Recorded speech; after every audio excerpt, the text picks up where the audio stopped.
Washington, a federal judge on Saturday denied a request by the Department of Justice to halt the sale and distribution of a forthcoming memoir by former Trump National Security Advisor John Bolton.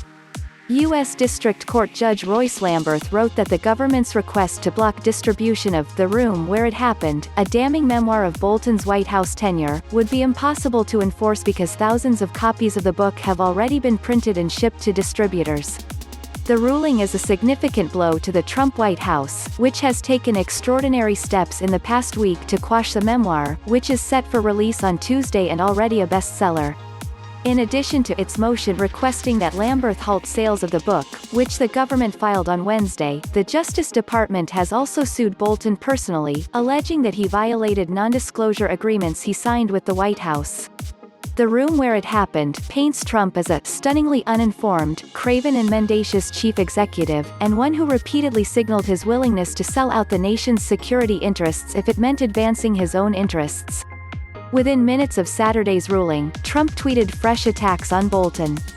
"Wow, I finally agree with failed political consultant Steve Schmidt, who called Wacko John Bolton a despicable man who failed in his duty to protect America.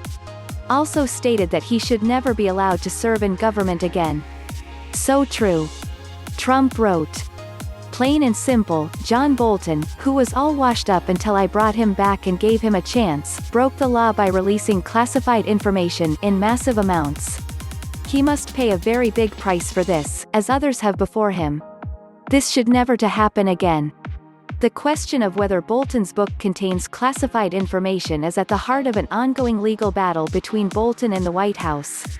And while Lamberth did not directly rule on this question Saturday, he left little doubt that he agrees with the government's claim that it does, indeed, contain classified material.